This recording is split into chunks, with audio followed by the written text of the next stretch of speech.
The ultimate tournament of everything. Welcome to the Tournament of Everything, a bracket-style show where we compare random things off Wikipedia to other equally random things off Wikipedia. That is absolutely correct, Rob. And we do so by taking each one of those things and plugging them via needles and aluminum foil into a potato. And then we set that potato on a table, raise it up to the heavens in a lightning storm, and which one of those things turns into a frightening tuber-based Frankenstein creature will be the selection to move on to the next round of... The ultimate tournament of everything. You make baked potatoes such a strange way. I normally just put them in the microwave. Nah, you gotta take the time with fine cuisine. Anyway, I don't know how fine that cuisine would be, but we should get into round one. We should, but not before. Reminding all of our listeners that if you like what you hear today, please send us comments, like and subscribe. And you could even send us, feedback and inter-round sound via Anchor FM. So with that being said, let us waste no more time with our first round's sounds. Round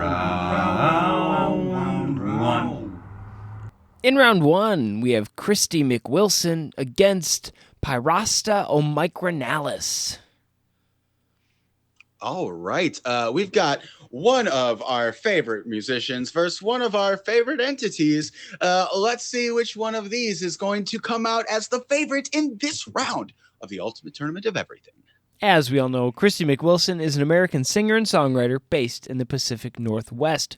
She's performed with the Dinette Set, the Pickets, as a solo artist, and with many other artists, including Dave Alvin and the Young Fresh Fellows. Yeah, she, born into a musical family in Northern California, spent most of her formative years in Downey, California, both of her parents musicians. She says she was close enough to Bakersfield to drive up and hear Merle Haggard once or twice, and definitely, utterly, completely influenced by the LA sound of the 1970s. She first recorded in the early 1980s as a singer with the Dinette Set, releasing an album and a few singles and compilation tracks in the first half of that decade, including Seed of Love, a standout on the 1984 Rhino female-focused new wave compilation, The Girls Can't Help It. Played with a few bands, also did some solo work following the disbanding of her band, The Pickets, of which she was a founding member. She was approached with an offer to produce her first solo album, which was eventually released and titled The Lucky One. Now, a note there on the Pickets, they disbanded, Wikipedia says, more out of sloth than acrimony. So they didn't not get along, they were just lazy. One could say that they were disbanded.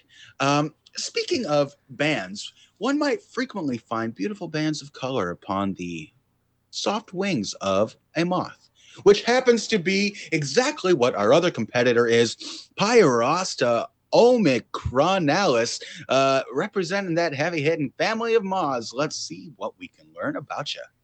As we know, moths are drawn to this show like moths to a flame, and this moth is from that funky moth family, Crambidae. As we all know, it was first described by a man named Snellen in 1880 and is found in Sumatra, where I'm sure hundreds of other moths also reside. Indeed they do. This family, Crambidae, is cramped with different versions of moths here. Unfortunately, we don't know any more about it, and I don't even have a picture. There's a lot of moths in this game, and this one just doesn't seem to be, standing up to the bright light that is the Ultimate Tournament of Everything. Yeah, not even that, not even comparing very well to Christy McWilson. She's definitely showing this moth how it's done, because this moth can't even get more of a description. We don't even know what color it is. That's right. And we know that Christy McWilson shines in the limelight. And I think that her presence here in this very first round of the Ultimate Tournament of Everything. A quick knockout and no different than any of her other standout performances. I'm going to stamp it down right here, right now for Christy McWilson. I totally agree. That Moth, while large in number as they tend to show up really well in the tournament, not beating Christy McWilson for this round of The Ultimate Tournament of Everything. Yeah, go look her up. She's got a whole long discography, played with a whole bunch of people. I'm sure she's absolutely wonderful, and perhaps we've even heard of her before. But what you've never yet heard of is the amazing, fantastic, potentially catastrophic competition that is about to take place in round two. It's time for round two. In round two, we have Oakwood School in LA against the Great Tapestry of Scotland. All right. That tapestry obviously sounds pretty great. Oakwood School in LA. Hey, I can't wait to show up on the first day and learn about you. So, Rob, let's ring that school bell and jump in to the first period. Oakwood School is a K-12 co-educational independent day school located in the San Fernando Valley region of LA. The school consists of two campuses, the elementary school campus in Studio City and the secondary school campus in North Hollywood.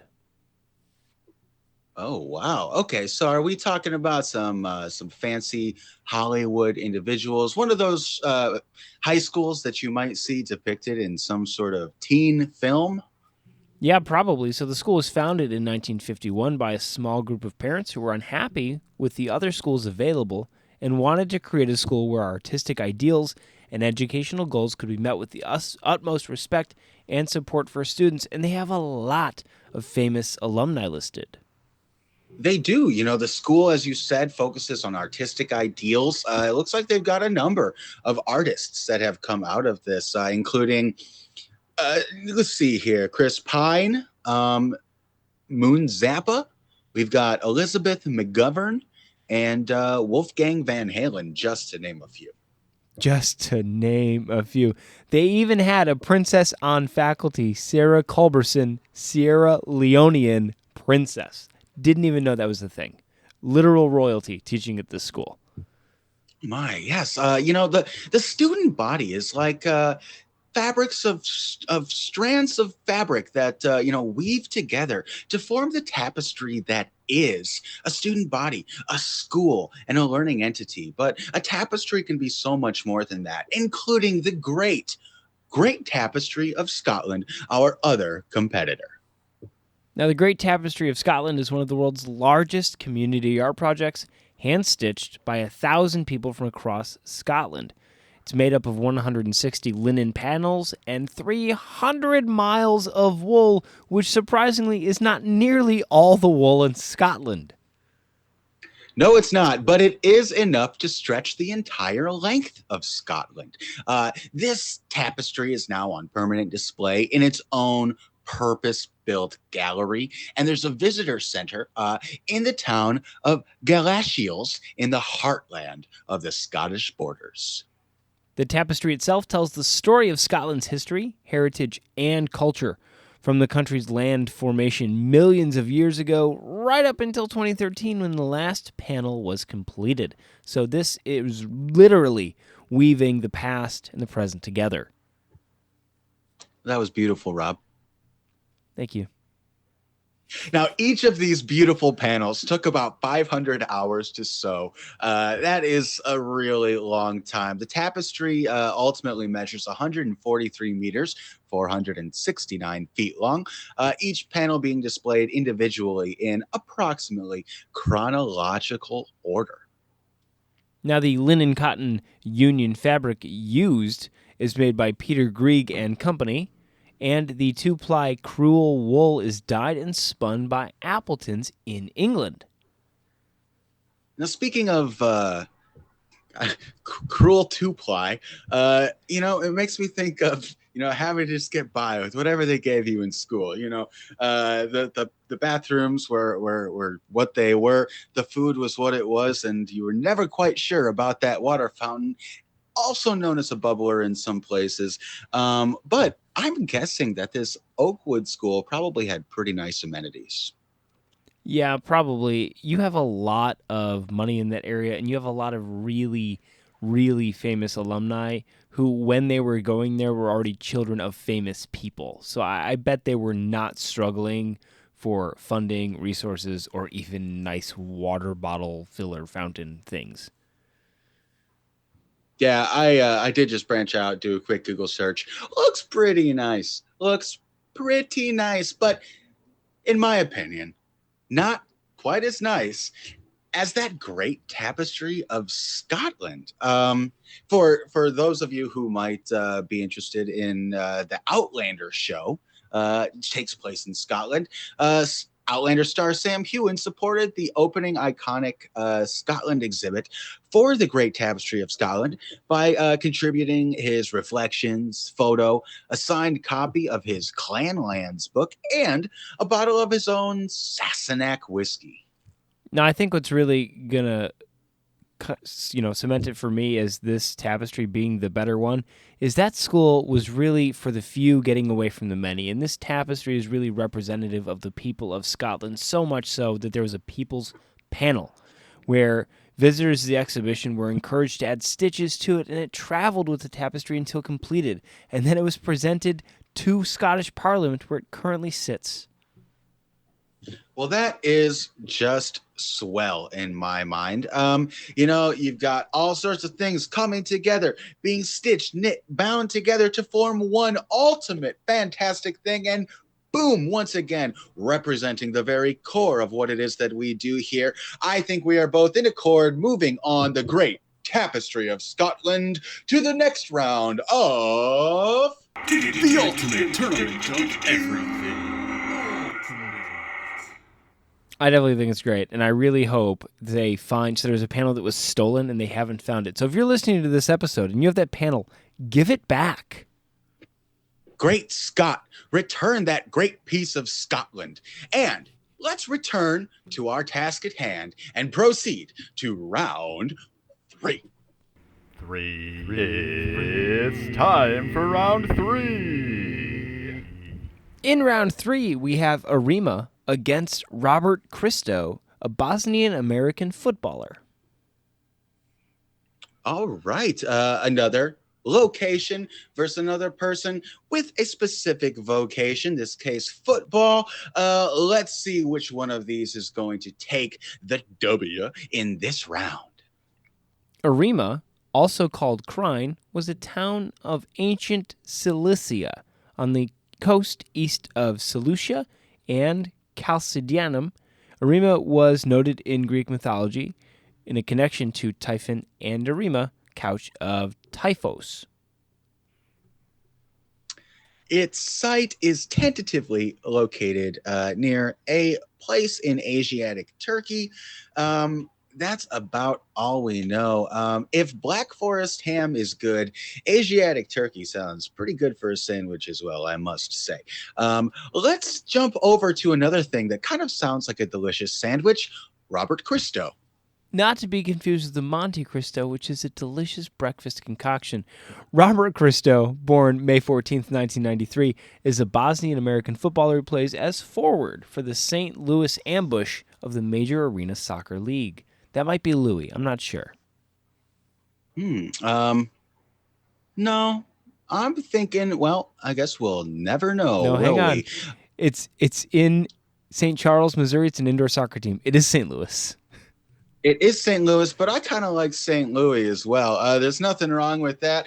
And, there's nothing wrong with this Robert Christo, born in Bosnian Croat, born to Bosnian Croat parents in Bosnia and Herzegovina.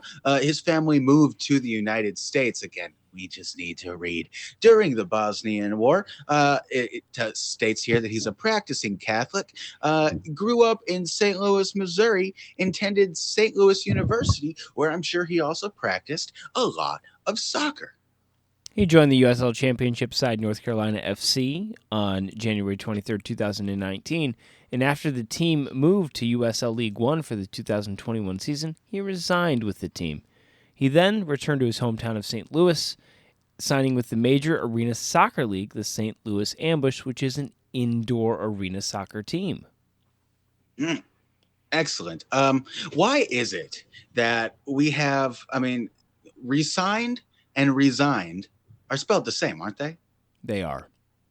And why do we do that to ourselves with this? The English language just doesn't seem to be a great idea, but it does seem like settling in Arima would be a pretty good idea. Ancient Sicilia, you'd have to get a time machine, but if it was noted in Greek mythology, it must have been great to mythic proportions, would you not say? Well, it would be mythic, so much so that Typhon was a monstrous serpentine giant and one of the deadliest creatures in Greek mythology. So one of the most deadly things the Greeks could make up existed here. Do you think that's the namesake for typhoons? One of the biggest storms that you could possibly face? I don't know, but I don't see why not. Well, if you're fine with it being Typhon and Typhoon, I don't know why you'd have any trouble with St. Louis being St. Louis. And I don't know why either of us would have any trouble moving on, really, either of these contestants, but we're going to have to pick one. So, Rob, I've got mine in mind, but I'm not going to tell you yet. Who are you choosing? I'm going to pick Robert Christo because right now I'm hungry. I figured you would, and I am figuring a little bit different. I like the ancient town. I want to learn more about it, and it's just one more reason for me to get a time machine. So, Rob, speaking of machines, I think we are at an impasse. Yes, we are. Now, that's a word that is only spelled one way and pronounced several. So we must pick one of these as a winner. We can't take both of them, and I think the only fair way to do that is to go to this island, this place, an Arima, find this giant monster, and fight with it. And whoever is living at the end of that gets to decide the winner. Sounds good to me, because last weekend I went over to that Scotland place, checked out that great tapestry, and then headed over to Loch Ness, where I made friends with a pretty significant sea creature. It's a fish, isn't it? Is it a fish? I'm not sure if it can even constitute as a fish, but you could definitely use it as bait for a fish. Rob, I think I have a better idea. Why don't you just rev up your 10,000 machine, and before we do so, we'll each pick a number. And whoever's closest, their selection will move on. I think that's probably better. I did get this brand new 10,000 machine. So what happens is I will rev up the machine. It will spit out a random number. Whichever one of us is closest is the winner. My number is going to be the year of Robert Christo's birth, 1993. I am going to use the first the first and last digits of its GPS coordinates. I'm going to go with 3,652. Okay, I'm going to start the machine.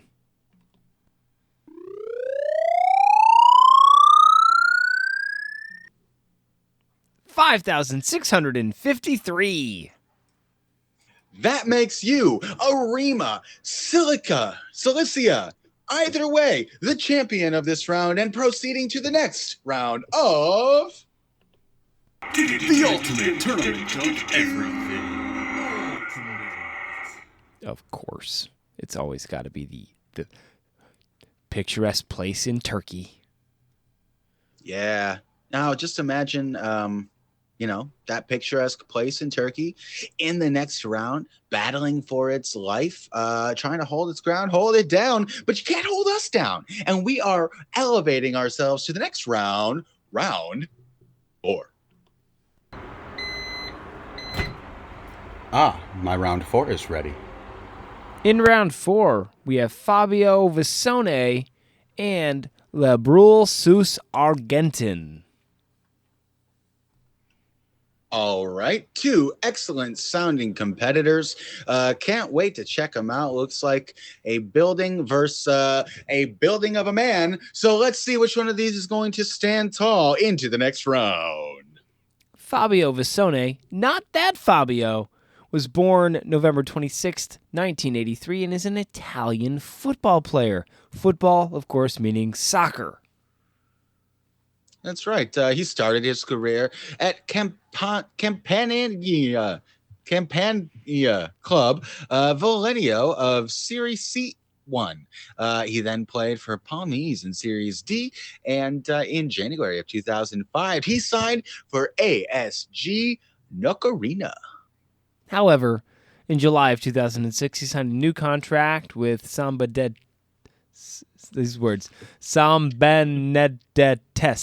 earning 46 appearances and 1 goal, and currently, at least if this article is to be believed, plays with Foggia.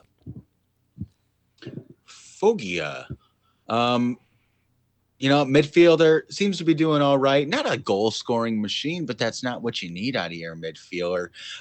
You just kind of need them to stay there, hold down the fort.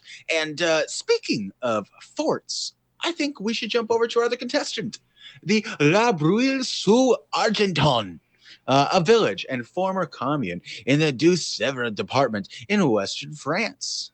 It is located 18 kilometers or 11 freedom miles northeast of Bressuire, and on January 1st, 2016, it was merged into the new commune Argentonais and became a delegated commune of Argentonais. Yes, so it is bordered by France on all sides, which is definitely a fact. It's not, it's somewhere near the middle western side of it. It's got a few important landmarks. Its principal church is the Église Notre Dame, and they also have a late Gothic style Chateau de Abon-Pinay to the north of the village, which dates to the 15th century and has been listed as a historical monument since 1898. I think I'm going to describe where I live not as being in Wisconsin, but as being surrounded by Wisconsin on all sides. I think that's it's accurate. So meaning Whitehorn, its 4 towers remain mostly intact, and it has a partially filled moat. That's always nice. In 2018, a crowdfunding project organized by startup D'Artagnans was started with the objective of restoring the medieval chateau to its formal splendor and installing stables, wood and stone workshops, a blacksmith's forge, and a medieval tavern and hostel.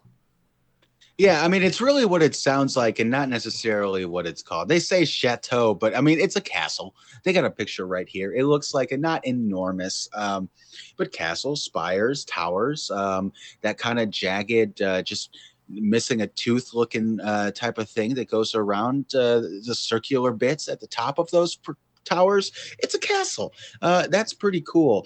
But will it reign victorious over our good friend, the pretty good football player, Fabio Visson?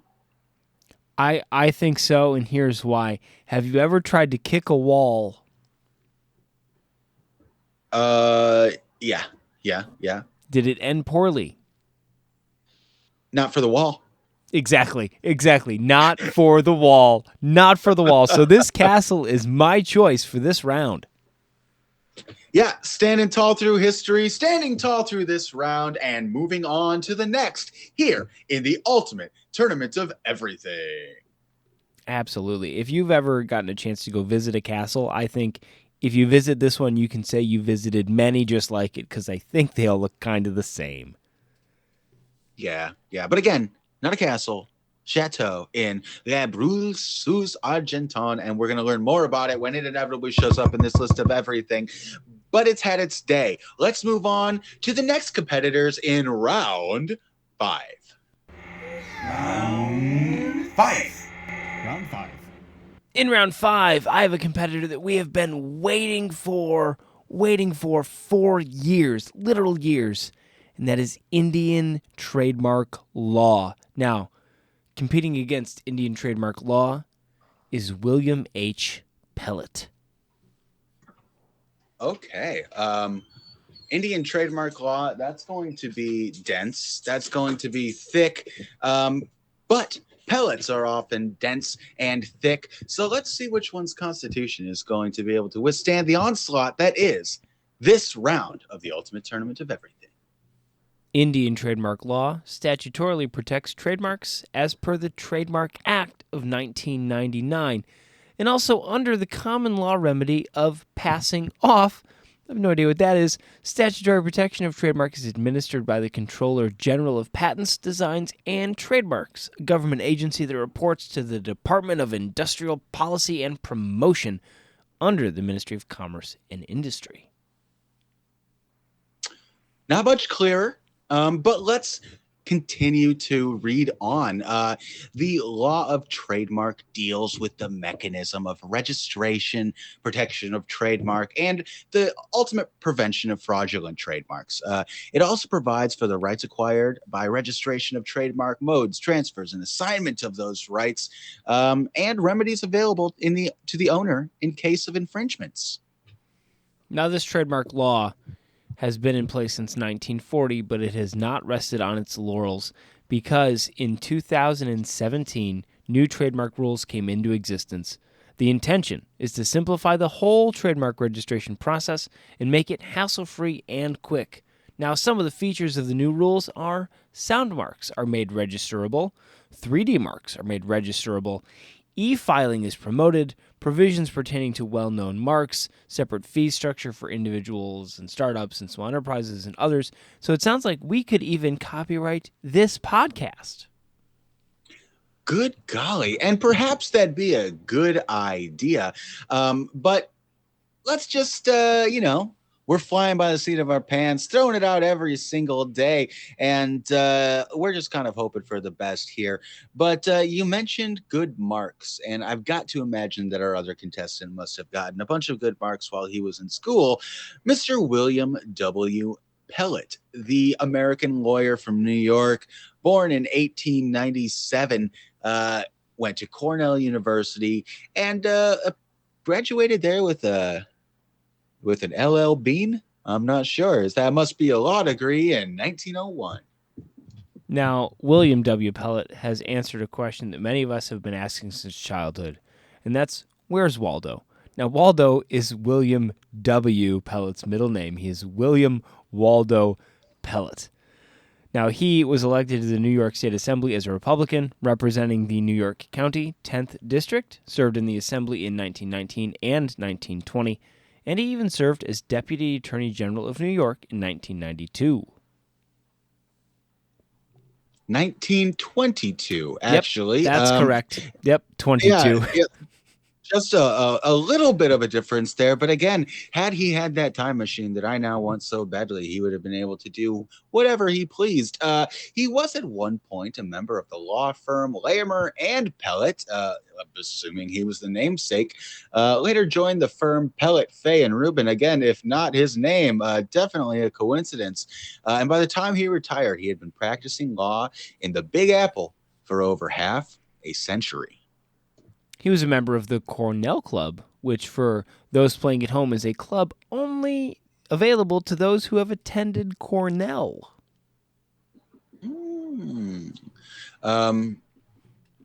That makes sense, I suppose. Not a creative name, but yes, it makes sense. Now the question is, would this lawyer be better than trademark law, or would he understand the law too well where it wouldn't be competitive against the lawyer?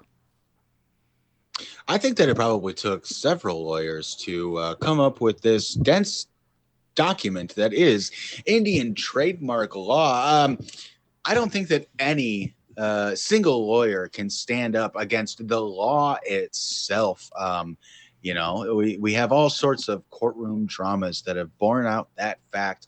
And so I think that, at the end of the trial, when the verdict comes out, we're going to find a ruling in favor of Indian trademark law. What say you, Rob? I think I have to agree with that only because it has 45 classes of copyright, and they cover everything from paints and varnishes to building materials, clothing and footwear, carpets and rugs, telecommunications, and even legal services. So you could even copyright the thing that allows you to copyright other things. Well, All those copyrights did not steer them copy wrong. And we're going to be moving them on to the next round of The ultimate tournament of everything. It wasn't exciting, Most but it was more exciting than William W. Pellet. You know, you don't want the law to be exciting. You just want it to be, just? Consistent? And what's just consistent is this tournament. Moving on to the next round, round 6. Make the turnaround, Mass Curve. He comes around the last side, and there you have it. There is your winner, round 6. In round 6, we have J. Christopher Leach against Quadrin. All right. We've got someone who's out there slicing and dicing on the ice. And we've also got Quadrin, the Danish duo consisting of a singer and a producer. I'm sure they're high-flying good time as well. Let's just jump right in here and drop the puck on this round.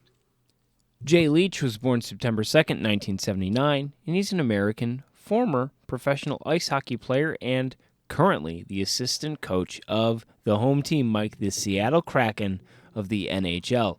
He's former captain of the Albany Devils, which is a minor league team.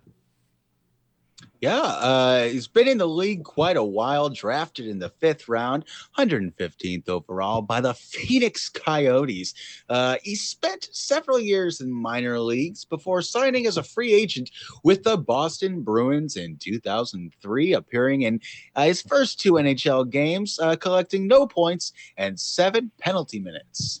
Not the side of the stat sheet you really want to be on. He later then signed as a free agent to the Tampa Bay Lightning, played again 2 games, and then later was traded to Anaheim. He then signed with New Jersey. He then was claimed by the Canadiens. He's played lots of places, but never for very long, and apparently not very well.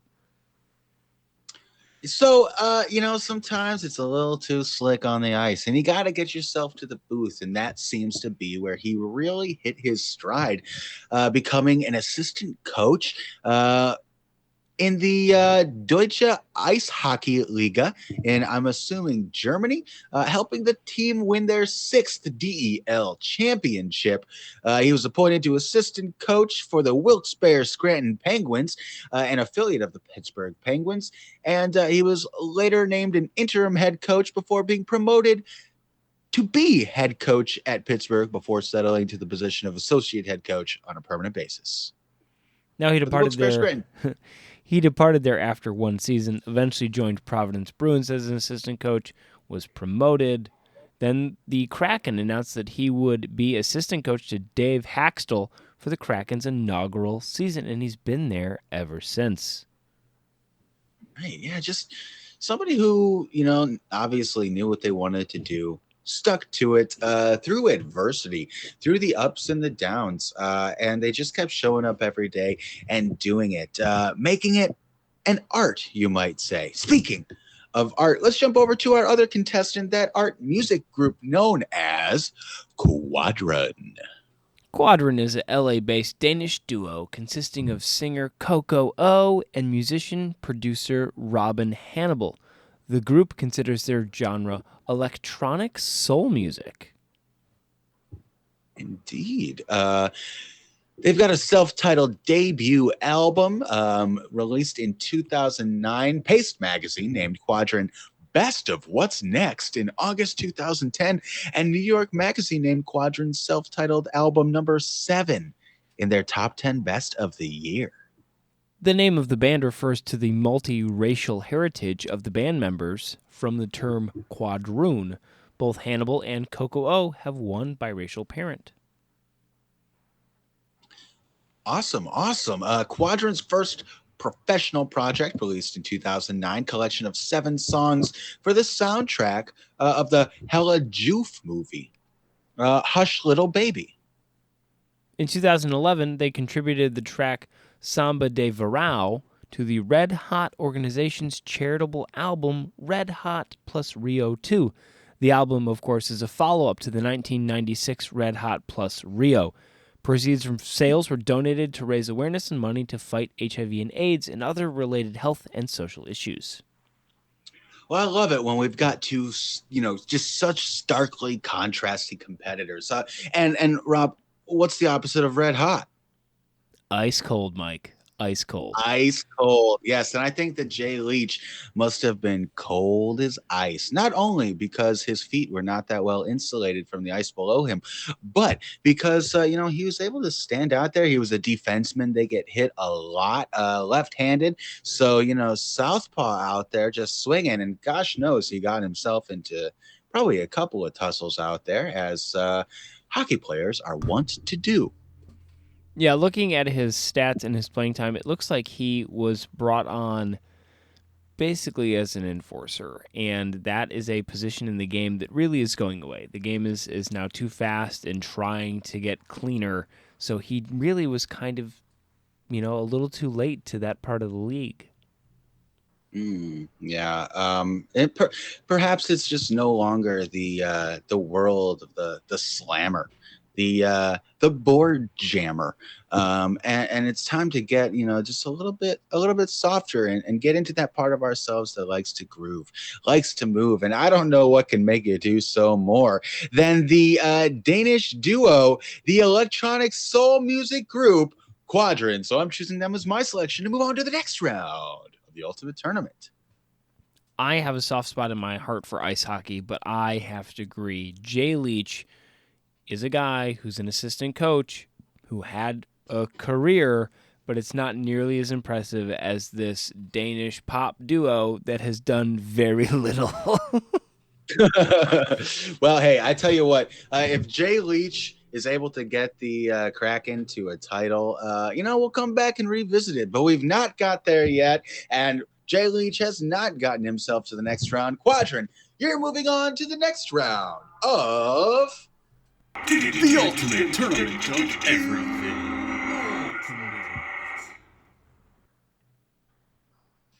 Oh, yeah. So hockey's got 3 periods, right? Correct. So we've got 9 rounds, right? Indeed. So this game is like 3 hockey games put into one compact sonic package, no? Yeah. Even with all the sounds of skating in glass. It can't be contained, even to the degree where we can't keep ourselves from moving to the next round. Round 7. Round 7. Round 7. Round 7. Round 7. In round 7, we have the Rayad Hijab government against Talimarab, a village in the Dewar district in Karnataka. All righty now. 2 very, shall we say, succinct articles. This might be a quick knockout for either one of these. Let's see which is going to get the fatal blow in before the bell. Rob, where should we start?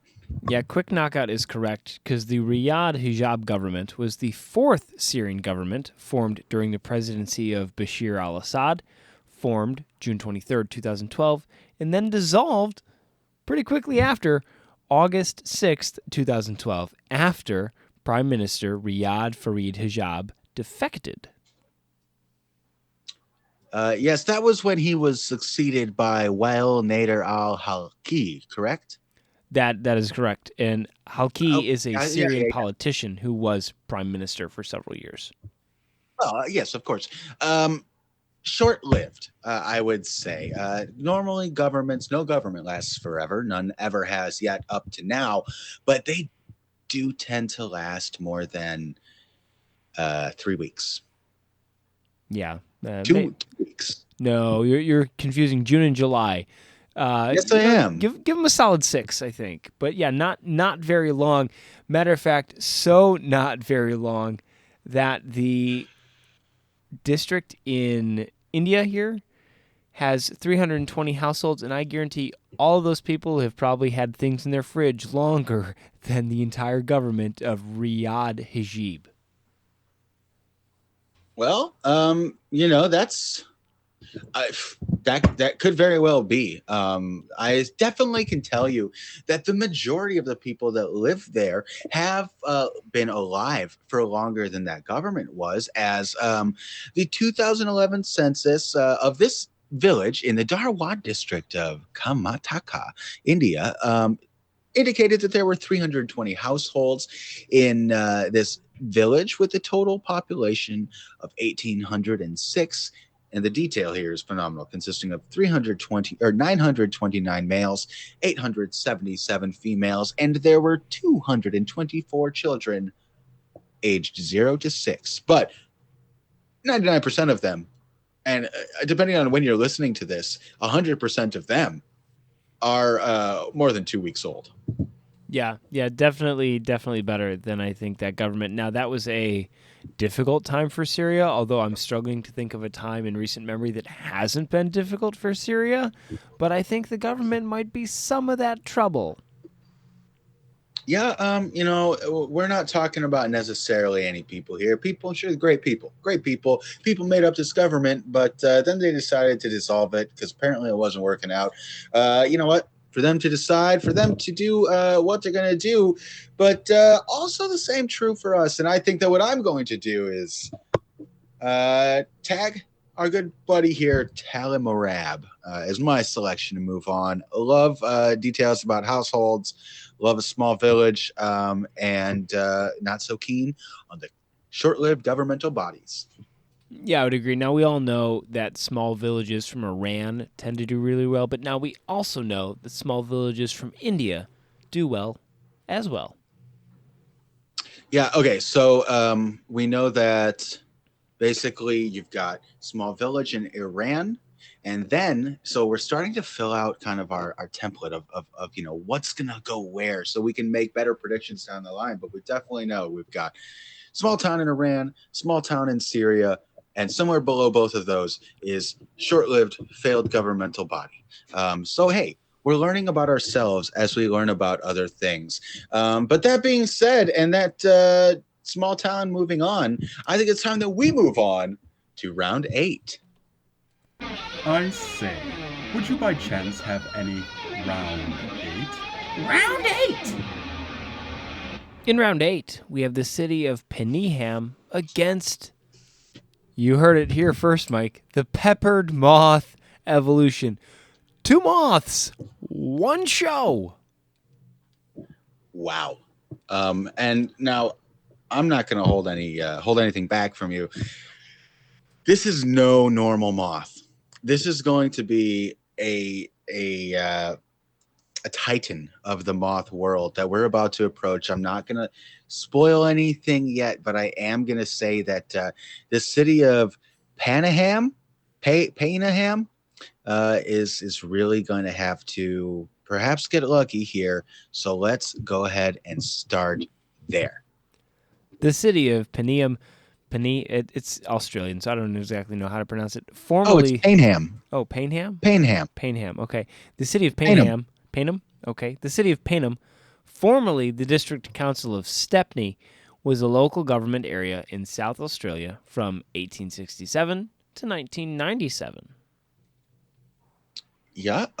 Let's see here. Became a municipal corporation on the 1st of October in 1945 as the corporate town of Payneham, and gained city status as the city of Payneham in 1964 when the population officially exceeded 15,000.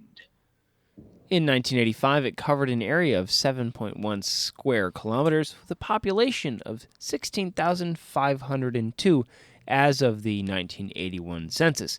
It had significant communities of both elderly residents and people from Italian backgrounds, which is such a strange group of people to categorize. No, but think of the early bird specials you could get at delicious Italian restaurants. I mean, 3 o'clock spaghetti dinners for days. That sounds like heaven to me. Yeah, it does. Now, in 1973, the Royal Commission into Local Government Areas had recommended that the St. Peter's Council merge back into Payneham, but this was rejected at the time. However, pressure for smaller inner-city municipalities to merge continued, And in 1997, it amalgamated with the city of Kensington and Norwood and the town of St. Peters to form the now current city of Norwood, Paynham, and St. Peters.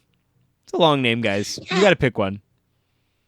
Yeah, this is something that it starts as one thing. It started as just a small little nugget of a town, and it grew up into a municipality, which was then into a city, which then divided, and etc. But what we see here is a process of progression, no different from our other competitor, the peppered moth, and its evolution. Now, the evolution of the peppered moth is a well-known and well-studied phenomenon that is actually in probably every biology textbook ever. It's an evolutionary instance of directional color change in the moth population as a consequence of air pollution during the Industrial Revolution, basically turning white moths black and making them, blend in better with the now polluted, ash-covered trees in the forest. Yeah, and this wasn't just gray and now it's black. It actually looks like a beautiful. It used to look, anyways, like a beautiful marbled pattern on its wings and across its back. It really is quite a lovely and in the front quite hairy moth. And it seems though that throughout time and as the environment in which it exists changed as well. Yeah, it's very interesting what we see here. Yeah, it's a very long article. So before the Industrial Revolution, the black form of the peppered moth was rare. The first black specimen actually collected before 1811. But then during the Industrial Revolution, the black moth became so much more common than the light-colored moth, so much so that at one point, 98% of specimens collected were the dark-colored variant. Indeed. Now there's also been some criticism, some speculation of this concept, of this creature, even including from one Philip E. Johnson, co-founder of the creationist intelligent design movement, who said that, quote, "The moths do not sit on tree trunks, that moths had to be glued to the trunks for pictures, and the experiments were fraudulent, and this moth was a scam." People were trying to use this to show, the effect of evolution, the effect of environment and experience on entities themselves. And so this person seemed to have taken umbrage with that and claimed that this creature was, in fact, not, in fact. It was, in fact, not in fact. That's quite a way to put it. So there have been a lot of people who've actually conducted experiments with this exact thing to say, okay, will there actually be a change in moth color based on predation or environment? And it kind of just makes sense, right? If you're a white moth in a dark forest full of black and gray trees, you're going to stick out. And the opposite's also true. If you're a dark moth in a birch forest, you're going to stick out too, making you easier to find for predators, mostly birds. That's right. So one way or another, you're not going to be able to stick around for very long. Although we do know that these moths have been around for quite a long time, doing what they do and changing as they will, as does our other contestant, the small city of Paynham. It too has gone through iterations, evolutions, and developments, changing itself, and I'm sure looking no more like it does like it did in 1867 upon its founding than perhaps the peppered moth did back at that time. Yeah, this is kind of a tough one. So we have a city in Australia which might be fun to visit against kind of a titan of biology textbooks everywhere. And I think that it shouldn't be this close, but it is. It is this close. It is close. I got to say, City of Paynham. I put you down right off the bat, but I hope I wasn't too much of a Paynham in your side for doing so. You definitely showed up. You put up a real good fight, but I don't think that you can thwart the unceasing progress of evolution. And thus, I think I'm going to have to lay my vote down for the Peppered Moths evolution in this, the ultimate tournament of everything. I'll have to agree with you, and I would actually direct everyone to this article, and this will be linked in the show notes, just to read this, because there's controversy here. There's criticisms, there's multiple experiments, there's back and forth, there's disagreement. It's really a page turner, if ever something you scroll could be described as a page turner. Too true. If you want to read something about a moth that'll keep you on the edge of your seat, this very well might be that. But hey, you don't have to be on the edge of your seat anymore in this round, because we do have a clear winner, the moth and its evolution. And so, Rob, I believe that we should progress into the next round. But before we do so, I think we should take this opportunity to remind everybody that if you're enjoying what you're hearing, and if you want to hear more, not only can you stick around for this last round, but you can tune in every single day. You can subscribe, you can send us audio comments, you can send us anything that you like, and we'll be happy to receive it. That being said, Rob, what time is it? It's about time for round 9. Round 9. In round 9, we have the list of federal judges appointed by Ulysses S. Grant against Inuve Hut. All right. We've got a list of old dudes with beards versus a place that sits high above the clouds, staring down upon the world. Let's see which one of these two groups in ivory towers will come out victorious. Ulysses S. Grant was the 18th president of the United States, and he appointed many, many judges. Lots of judges. So he appointed 4 Supreme Court justices: William Strong, Joseph Bradley, Ward Hunt, and Morrison Waite. Wow, it's a lot of judges. And way more people on the circuit courts, even more people on the district courts, and even appointed 2 people to specialty courts. So, yes, definitely.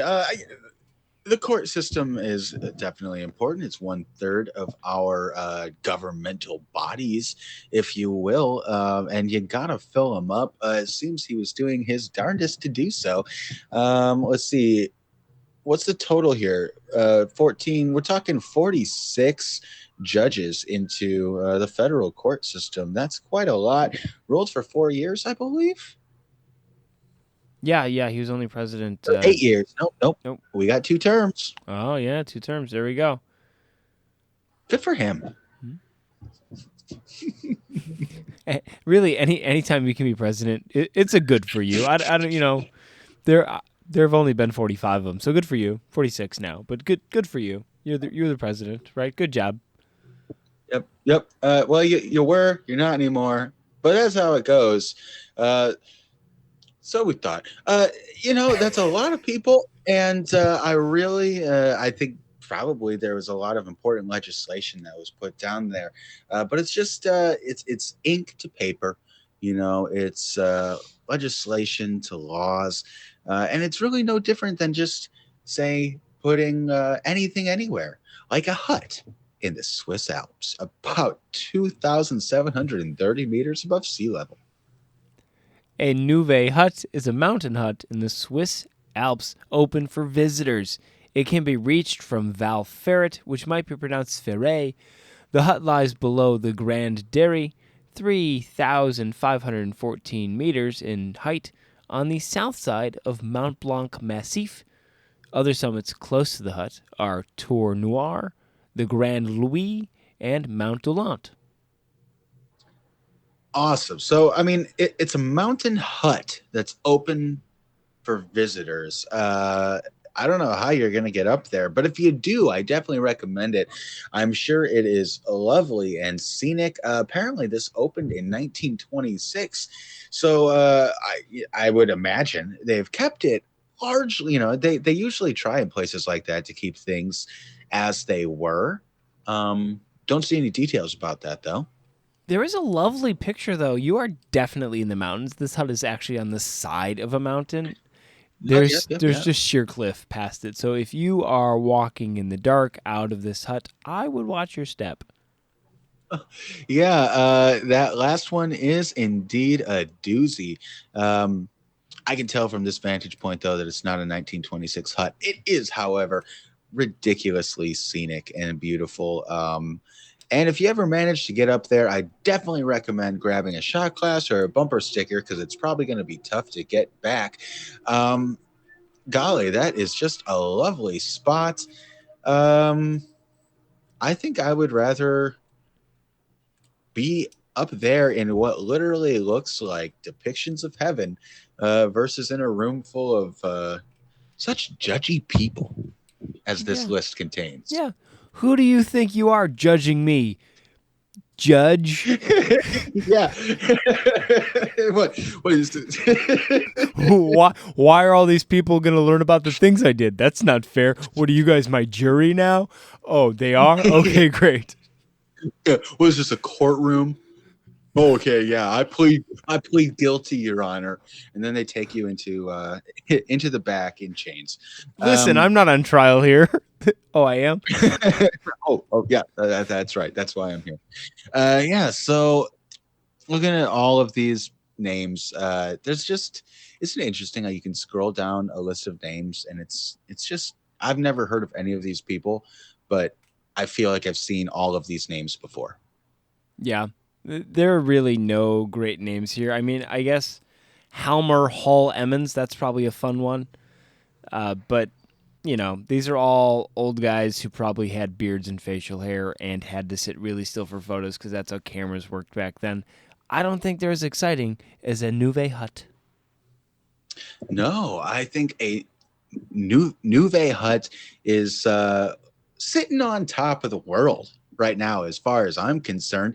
And I hope that if you go there to check it out, you let us know how it is via a blast comment or any other thing that you can. Blast being any audio that you want to send us through Anchor FM. They've got the means to do so. You can check us out every single day. And I think I'm going to check a Nouveau hut into the next round with my vote. Yeah, absolutely. It's not even kind of particularly close. There's a lot of people here, but none of them could walk up this mountain to see this view and come back down and go, you know what? I'm more important than this thing, because you're not. All the more reason to go there. Rob, why don't you play that anthem for me? The ultimate tournament of everything. Yeah. It is lovely there. Yeah. Maybe that's where we should set up the Ultimate Tournament of Everything Hall of Fame. Oh, we should totally get a Hall of Fame. Yeah. We'll have to wait till we get out of round one to really start establishing that. But if you want to tune in and hear all of the competitors that go into it, who will eventually end up in our Hall of Fame, perhaps on the top of this beautiful mountain, you can tune in every single day. We've got full-length episodes on Tuesdays and Thursdays. We've got scouting reports, deep dives into one single contestant every single other day of the week. And we're really excited to be here. Send us anything that you want. Like and subscribe. Rob, what do you got for us? As always, it's fun learning about these random things, and hopefully you learn something as well. So if any of that's enjoyable, like you said, we're here literally all the time. We're not going anywhere, so come with us into the next round of The ultimate tournament of everything.